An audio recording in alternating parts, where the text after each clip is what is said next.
Congressman Suhas Subramanian of Virginia joins us now. He was at last night's Correspondents' Dinner. Congressman, thank you for coming to the weekend. You put out a tweet talking about your experience in that moment when the gunshots rang out. But considering you were at the event before all that happened, just walk us through how the evening went for you. Yeah, I was actually late to the event, and I was going through the hotel, through the lobby. There were a lot of people there, but there was someone checking tickets at the top of an escalator to go down to the ballroom. And so I gave them my ticket, went down to the escalators, and at the bottom, usually there's someone to greet you. But instead, I saw two men in tactical gear, security guards, and assault rifles who were yelling out to us to make sure we watch out for crossfire and essentially take cover. And so that's what I did with the other folks I was with. And then we saw another room adjacent to where we were, rushed into there, and eventually found an exit and rushed out of the building. And as I was rushing out of the building, I saw people running in, mostly security people, and then guests sort of running out in panic. So it was a chaotic scene, but I'm so glad everyone's okay. And I'm so thankful for law enforcement, Secret Service, and all the other folks who are there today. Congressman, all of us have covered presidents and vice presidents and their speeches and appearances around the country and the world. It is very difficult often to come too late to events where the president of the United States or the vice president are there and might be speaking. That is a question that I think a lot of folks in Congress are going to start asking. Kevin Fry, our colleague on the Congress team, in the last hour said he was texting with folks and that members of Congress are interested in some kind of investigation. What are the questions that you have if one of those investigations actually takes place? Part of the reason I was late was because the motorcade came while I was trying to enter from the outside. And the security outside, there was a lot of it, was actually quite strict, especially when the motorcade went through. Once the motorcade had gone through, it was very easy for me to get in at that point. I walked through the lobby. There was no security at the entrance of the lobby. So I'm not an expert in that building or in tactics related to security, but I agree for the calls to investigate exactly what happened as well as how we can prevent it again. And also just generally, I'd like the Oversight Committee to look into investigating political violence and seeing what we can do in Congress to help address it.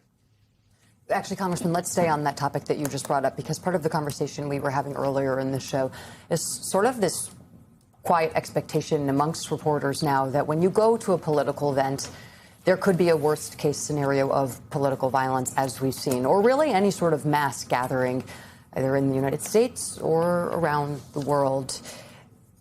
What is the antidote to political violence right now? I mean, is this something that we can legislate our way out of, or is this strictly a problem of rhetoric and our online avenues to radicalization that people have access to when deciding to make decisions to pursue violence and the kind of operation that this suspect had in mind last night?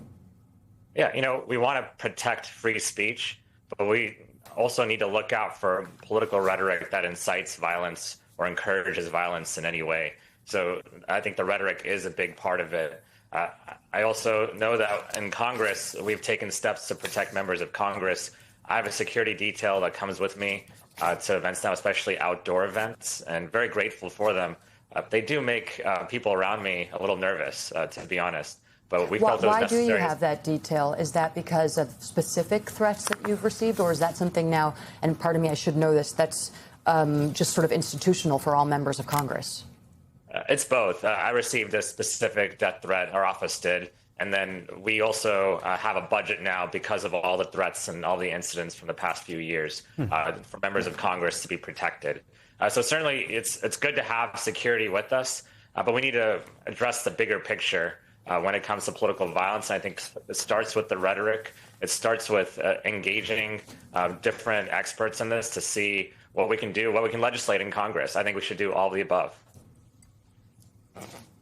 Congressman, as you're talking, I am thinking about the difficulty of legislating people's hearts and minds and emotions. The idea that legislation can change the way that we interact with each other. In the world that we live in right now, that feels out of reach. And I'm curious, as you sit here, as someone who was there, who has children, who has had death threats in the past, how you think you marry those two, legislation to help change the way that we treat each other in this country? That's a very difficult question, but one I think about every single day. I think it's so important to see the humanity in other people. Even when you disagree, it's so important to show you come together. One of the things I've noticed in Congress is I get along with many Republicans, yet we're almost scared to be seen having dinner with each other these days. They're worried about their primary being seen next to me, right? That's not where we should be in our politics today. We should, have our political fights. We should have our disagreements, but then understand that we come together because we're all part of the same country and same world, really. Congressman Suhas Subramanian, thank you so much for joining us this morning, and glad you made it out safe. You too. Thank you.